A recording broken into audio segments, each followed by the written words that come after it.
어머니 저희가 알아서 할게요. 차갑게 돌아선 며느리의 뒷모습을 보며 김 여사는 그제야 깨달았습니다. 자신의 선의가 독이 되고 있다는 것을. 30년 넘게 살아온 인생 경험으로 아들 부부를 도와주려 했던 그녀의 노력은 왜 오히려 가족을 멀어지게 만들었을까요? 오늘 이야기는 많은 부모님들이 겪는, 그리고 많은 자녀 세대가 힘들어하는 바로 그 문제에 관한 것입니다. 도움과 간섭 사이의 아슬아슬한 경계선. 그리고 한 시어머니가 깨달은 놀라운 진실에 대해 말씀드리려 합니다. 이 영상이 도움이 되셨다면 구독과 좋아요 버튼 꼭 눌러주세요. 여러분의 작은 클릭 하나가 더 많은 분들에게 이 이야기를 전하는 큰 힘이 됩니다. 그럼 지금부터 시작하겠습니다. 김 여사는 평범한 60대 주부였습니다. 외아들 준호를 키우며 평생을 살아온 대한민국 어디에나 있을 법한 어머니였죠.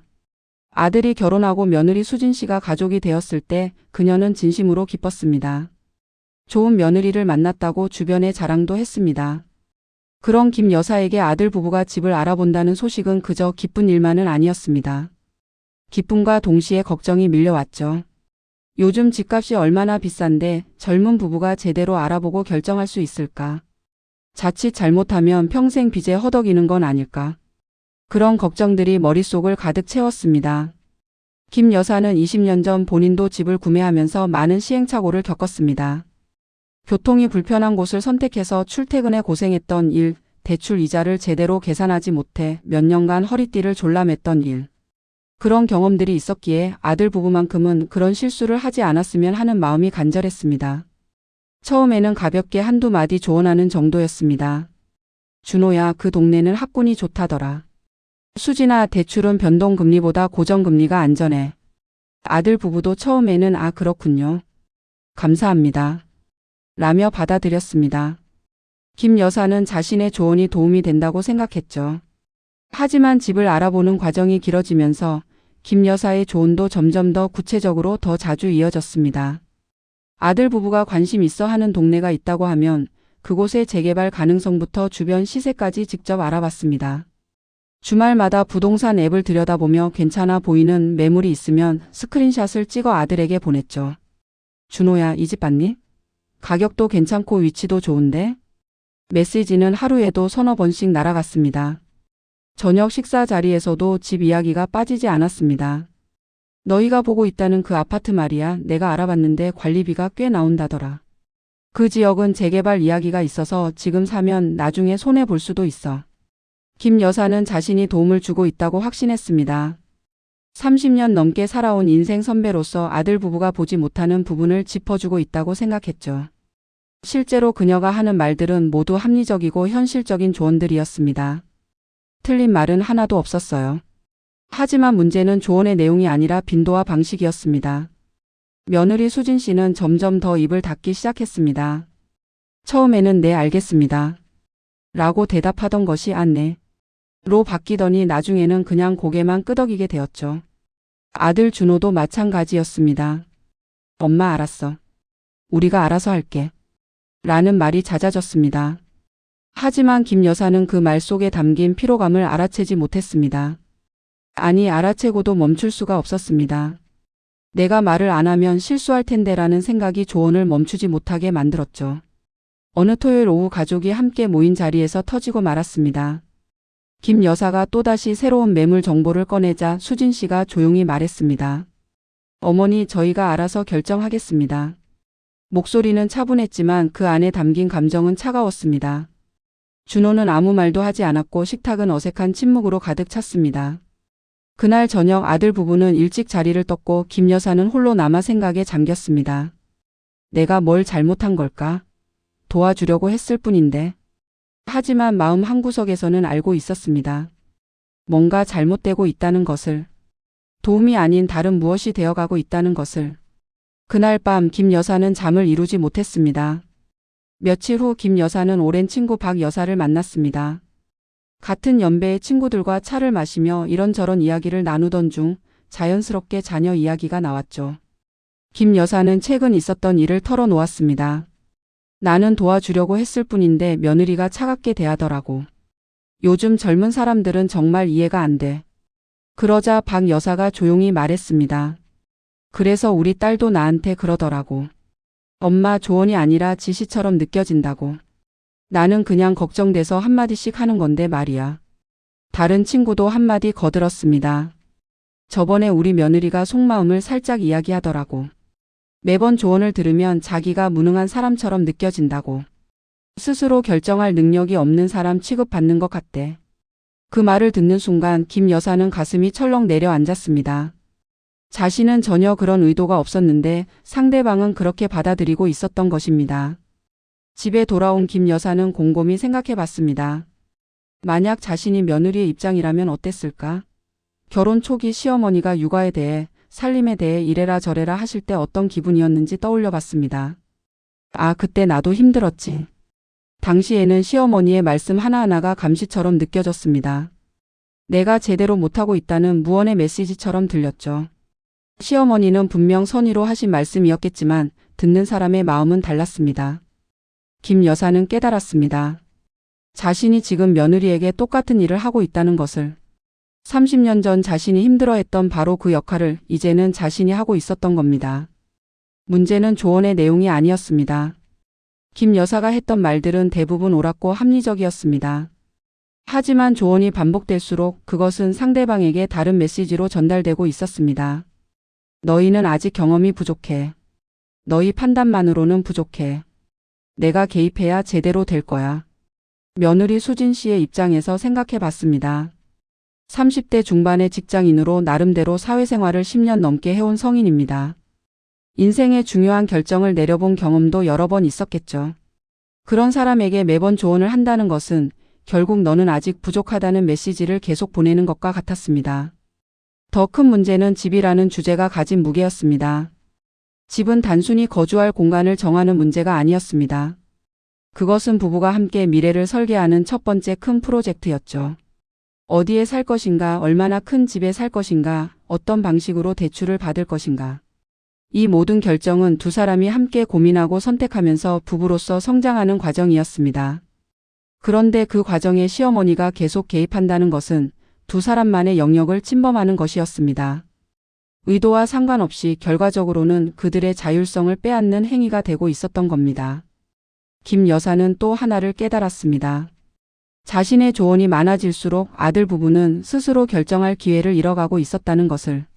만약 김 여사의 조언대로 집을 샀다면 나중에 무슨 문제가 생겼을 때 누구를 탓하게 될까요?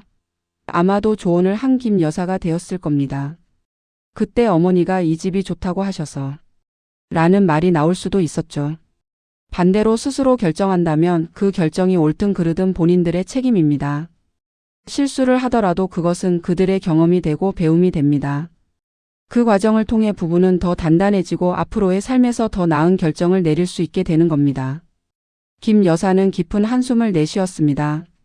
자신의 선의가 진심 어린 걱정이 오히려 아들 부부의 성장을 가로막고 있었다는 사실이 받아들여지기까지는 시간이 필요했습니다. 하지만 더 두려운 것은 따로 있었습니다. 이대로 가다가는 관계가 완전히 틀어질 수도 있다는 것. 며느리가 보이던 그 차가운 표정, 아들이 점점 연락을 줄이던 모습들이 떠올랐습니다. 도움을 주려다가 오히려 가족을 잃을 수도 있다는 두려움이 밀려왔죠. 그날 밤 김 여사는 결심했습니다. 바꿔야겠다고. 하지만 어떻게 바꿔야 할지는 막막했습니다. 30년 넘게 해온 방식을 하루아침에 바꾼다는 게 쉬운 일은 아니었으니까요. 변화는 생각보다 어려웠습니다. 김 여사는 아들 부부에게 연락하고 싶은 마음을 꾹꾹 눌러야 했습니다. 부동산 앱을 볼 때마다 좋은 매물이 보이면 자동으로 스크린샷을 찍게 되는 손가락을 멈춰야 했죠. 며칠은 아무 연락도 하지 않았습니다. 아들에게서 먼저 연락이 올 때까지 기다렸어요. 그 시간이 얼마나 길게 느껴지던지. 하루가 일주일처럼 느껴졌습니다. 혹시 내가 너무 멀어진 건 아닐까? 아예 연락을 안 하면 또 삐뚤어지는 거 아닐까? 온갖 걱정이 머릿속을 맴돌았습니다. 일주일 정도 지났을까요? 아들 준호에게서 전화가 왔습니다. 엄마 괜찮으세요? 요즘 연락이 없으셔서. 걱정하는 아들의 목소리에 김 여사는 마음이 놓이면서도 조심스러웠습니다. 이번이 제대로 이야기할 기회라고 생각했죠. 준호야, 엄마가 미안해. 그동안 너무 많이 간섭했던 것 같아. 전화기 너머로 잠시 침묵이 흘렀습니다. 아들은 뭐라 대답해야 할지 모르는 것 같았어요. 아니에요, 엄마. 걱정해 주시는 거 아는데. 아니야. 걱정하는 거랑 간섭하는 건 다르더라. 엄마가 너무 오버했어. 사실 너희한테 집 문제는 엄청 중요한 거잖아. 그걸 너희 둘이서 결정해야 하는데 엄마가 자꾸 끼어들었네. 김 여사는 조심스럽게 말을 이었습니다. 앞으로는 너희가 물어볼 때만 이야기할게. 엄마가 먼저 이래라 저래라 하지 않을게. 너희가 결정한 거면 엄마는 응원할게. 그 말을 듣고 아들의 목소리가 한결 부드러워졌습니다. 엄마 고마워요. 사실 저희도 어머니 말씀이 다 맞는 건 아는데 저희가 직접 결정하고 싶은 마음도 있었거든요. 그래 당연하지. 너희 집인데 너희가 결정해야지. 전화를 끊고 나서 김 여사는 한결 마음이 가벼워졌습니다. 그리고 스스로에게 다짐했습니다. 참자. 기다리자. 그게 진짜 도와주는 거다. 처음 일주일은 정말 힘들었습니다. 습관적으로 부동산 앱을 열게 되고 좋은 정보를 보면 아들에게 보내고 싶은 마음이 굴뚝 같았죠. 하지만 그때마다 김 여사는 스마트폰을 내려놓았습니다.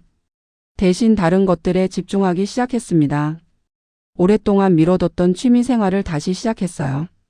동네 도서관에서 책도 빌려 읽고 친구들과 등산도 다니기 시작했습니다.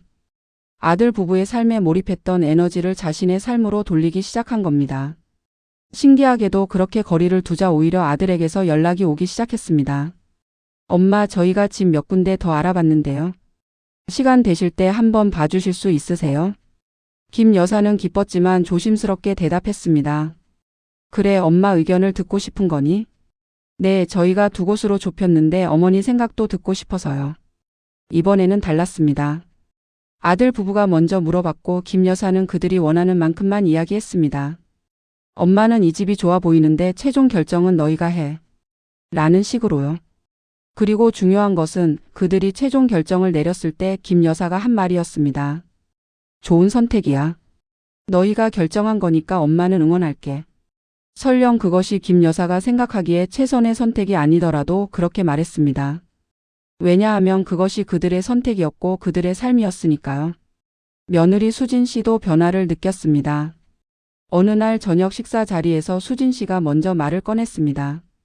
어머니, 요즘 부동산 공부 많이 하셨잖아요. 대출 금리에 대해서 좀 여쭤봐도 될까요? 김 여사는 속으로 기뻤지만 겉으로는 담담하게 대답했습니다. 그래, 뭐가 궁금한데? 고정금리랑 변동금리를 섞어서 대출받는 게 어떨까 싶은데 어머니 생각은 어떠세요? 김 여사는 자신의 생각을 간단히 이야기했지만 마지막에 꼭 덧붙였습니다. 근데 이건 엄마 생각이고 너희 상황에 맞춰서 너희가 결정하면 돼. 그날 저녁 식탁의 분위기는 이전과 완전히 달랐습니다. 조언이 일방적으로 쏟아지는 자리가 아니라 서로의 의견을 주고받는 대화의 장이 되었죠. 이 변화는 하루아침에 일어난 것이 아니었습니다. 김 여사가 의식적으로 노력했고 실수도 여러 번 했습니다. 가끔은 참지 못하고 먼저 조언을 하려다가 겨우 입을 다물기도 했죠. 하지만 그런 노력들이 쌓여서 조금씩 관계가 회복되기 시작했습니다. 시간이 더 흐르면서 놀라운 일들이 생겼습니다. 아들 부부는 집을 계약했습니다. 김 여사가 처음에 추천했던 곳은 아니었어요. 하지만 그들이 직접 발로 뛰어 알아보고 여러 조건을 비교한 끝에 선택한 곳이었습니다. 계약하던 날 아들 부부가 김 여사를 저녁 식사에 초대했습니다. 준호가 말했습니다. 엄마, 그동안 걱정 많이 끼쳐드려서 죄송해요. 근데 저희가 직접 결정해서 그런지 정말 뿌듯해요. 수진 씨도 거들었습니다. 처음에는 어머니께서 자꾸 조언해 주시니까 솔직히 부담스러웠어요. 그런데 최근에 저희를 믿고 기다려 주시는 걸 느꼈어요. 그게 정말 큰 힘이 됐어요. 김 여사는 그제야 알았습니다. 자신이 물러선 것이 포기가 아니라 더 큰 지지였다는 것을. 말로 하는 응원보다 묵묵히 기다려주는 신뢰가 더 큰 힘이 된다는 것을. 더 놀라운 것은 그 이후였습니다. 오히려 아들 부부가 더 자주 연락을 해왔습니다.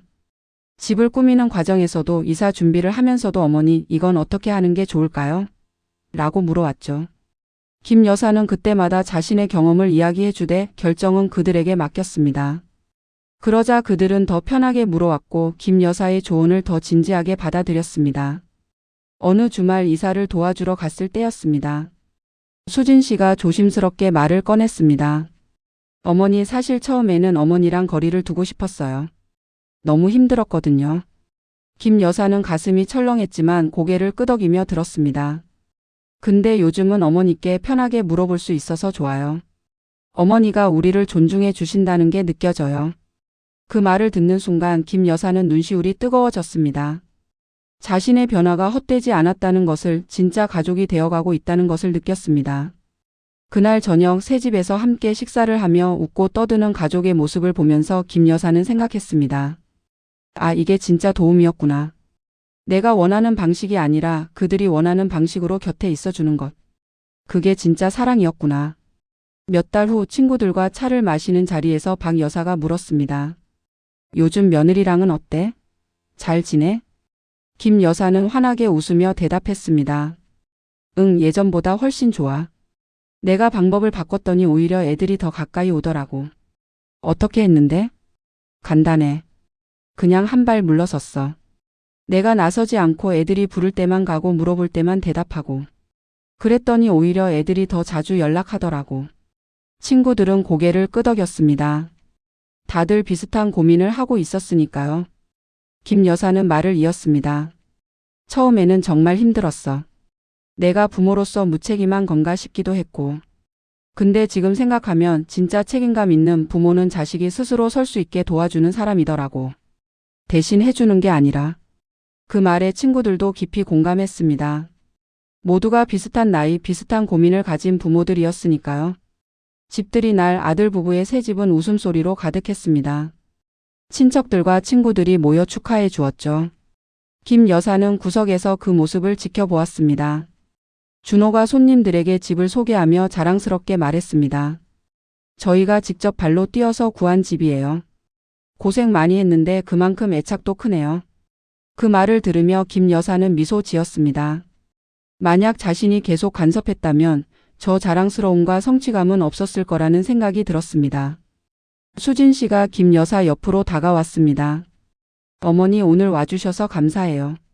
당연히 와야지. 우리 자식들 집인데. 어머니 덕분에 저희가 더 잘할 수 있었어요. 믿어주시고 기다려주셔서요. 그 말에 김 여사는 수진 씨의 손을 꼭 잡았습니다. 말없는 스킨십이었지만 그 안에는 수많은 의미가 담겨 있었습니다. 미안함, 고마움, 그리고 앞으로도 잘 지내자는 다짐까지. 밤이 깊어 손님들이 모두 돌아가고 김 여사도 집에 가려고 현관으로 나왔습니다. 신발을 신으려는데 준호가 불렀습니다. 엄마 잠깐만요. 준호는 엄마를 꼭 안았습니다. 언제 이렇게 컸나 싶을 정도로 든든한 아들이었습니다. 엄마 사랑해요. 그리고 고마워요. 갑자기 왜 그래? 그냥요. 엄마가 저희를 어른으로 대해 주셔서요. 처음에는 걱정도 많이 하셨을 텐데 저희를 믿어주셔서 감사해요. 김 여사는 아들의 등을 토닥였습니다. 너희가 잘하고 있잖아. 엄마는 그냥 지켜보기만 하면 되더라. 앞으로도 조언 많이 해주세요. 근데 저희가 물어볼 때만요. 둘은 웃으며 헤어졌습니다. 집으로 돌아가는 차 안에서 김 여사는 창밖을 바라보며 생각했습니다. 부모 노릇이 참 어렵다고. 사랑한다는 이유로 너무 많이 주려고 하면 오히려 부담이 되고 그렇다고 너무 멀리 있으면 무관심해 보이고. 그 경계선을 찾는 게 평생의 숙제일지도 모른다고. 하지만 적어도 이제는 알겠습니다. 진짜 사랑은 상대방이 원하는 방식으로 표현되어야 한다는 것. 내가 주고 싶은 것이 아니라 상대방이 받고 싶어 하는 것을 주는 것. 그게 진짜 사랑이고 진짜 도움이라는 것을. 그로부터 1년이 지났습니다. 아들 부부는 새 집에 완전히 적응했고 행복하게 살고 있었습니다. 가끔 집에 문제가 생기면 직접 해결하기도 하고 어려운 일이 있으면 김 여사에게 조언을 구하기도 했죠. 어느 일요일 오후 가족이 함께 모여 점심을 먹었습니다. 식사를 마치고 차를 마시는데 수진 씨가 말했습니다. 어머니 사실 저희가 요즘 고민이 하나 있어요. 김 여사는 귀를 기울였지만 먼저 나서지 않았습니다. 그들이 이야기할 때까지 기다렸죠. 둘째를 가질까 고민 중이에요. 근데 경제적으로나 여러 가지로 걱정이 되네요. 예전 같았으면 김 여사는 바로 자신의 생각을 쏟아냈을 겁니다. 둘째는 꼭 낳아야지, 나중에 후회하면 늦어 같은 말들을요. 하지만 이제는 달랐습니다. 그렇구나. 많이 고민되겠네. 어머니 생각은 어떠세요? 엄마 생각이야. 당연히 손주 하나 더 보면 좋겠지. 근데 이건 너희가 결정할 문제야. 둘째를 키우는 건 너희니까 엄마가 대신 키워줄 수도 없고. 김 여사는 잠시 생각하다 말을 이었습니다. 다만 한 가지만 이야기해 줄게. 엄마가 너희를 키울 때도 경제적으로 여유롭지 않았어. 근데 지나고 보니까 돈은 어떻게든 되더라고. 중요한 건 너희 둘이 준비가 됐느냐는 거야. 마음의 준비, 체력적인 준비, 그게 더 중요해. 수진 씨는 고개를 끄덕였습니다. 맞아요. 저희도 그 부분을 더 고민해 봐야겠어요. 천천히 생각해. 너희가 결정한 거면 엄마는 존중할게. 그 대화를 나누며 김 여사는 자신의 변화를 다시 한번 느꼈습니다. 예전 같았으면 자신의 의견을 강하게 밀어붙였을 텐데 이제는 그들의 선택을 기다릴 수 있게 된 것이죠. 며칠 후 준호에게서 전화가 왔습니다. 엄마, 저희 둘이 이야기 많이 했어요. 일단은 좀 더 기다려 보기로 했어요. 몇 년 후에 다시 고민해 보려고요. 그래, 좋은 결정이야. 너희가 판단한 거니까. 엄마, 그때 말씀해 주신 거 기억나요? 마음의 준비가 중요하다고. 솔직히 저희가 아직은 준비가 안 된 것 같아요. 그럼 된 거지 뭐. 급할 것 없어. 전화를 끊고 김 여사는 미소 지었습니다. 그들이 스스로 현명한 판단을 내렸다는 것이 자랑스러웠습니다. 계절이 바뀌고 김 여사는 어느 날 일기를 쓰기 시작했습니다. 지난 1년간의 변화를 돌아보며 생각을 정리하고 싶었거든요. 일기장에 이렇게 적었습니다. 나는 평생 좋은 엄마가 되려고 노력했다. 아이에게 최선을 다하는 것, 내가 아는 모든 것을 알려주는 것. 그게 좋은 부모라고 믿었다. 하지만 아이가 어른이 되면 부모의 역할도 달라져야 한다는 걸 이제야 알았다. 어른이 된 자식에게 필요한 건 조언이 아니라 신뢰다. 대신 해주는 게 아니라 그들이 할 수 있다고 믿어주는 것. 실수할까봐 미리 막는 게 아니라 실수하더라도 다시 일어설 수 있다고 믿어주는 것. 한 발 물러서는 게 쉽지 않았다. 지금도 가끔은 끼어들고 싶은 마음이 든다. 하지만 참는다. 왜냐하면 그게 진짜 사랑이라는 걸 이제는 알기 때문이다. 놀라운 건 내가 물러서자 오히려 아이들이 더 가까이 왔다는 것이다. 조언은 줄었지만 대화는 늘었다. 거리는 멀어졌지만 마음은 가까워졌다. 이게 역설이다. 더 주려고 할수록 상대는 멀어지고 한 발 물러서면 오히려 가까워진다. 일기를 쓰며 김 여사는 자신의 여정을 돌아봤습니다. 쉽지 않은 변화였지만 그만한 가치가 있었습니다. 어느 명절날 온 가족이 모였습니다. 김 여사의 집에 아들 부부, 동생네 가족들까지 모두 모여 시끌벅적하게 시간을 보냈죠. 저녁을 먹고 나서 여자들끼리 주방에서 설거지를 하는데 동생 며느리가 조용히 물었습니다. 언니, 요즘 형님이랑 관계가 정말 좋아 보여요. 비결이 뭐예요? 수진 씨가 웃으며 대답했습니다. 어머니께서 변하셨어요. 예전에는 이것저것 많이 말씀하셨는데 요즘은 저희가 물어볼 때만 조언해 주세요. 그게 정말 편해요. 아, 그렇구나. 사실 저도 시어머니 때문에 고민이 좀 있었거든요.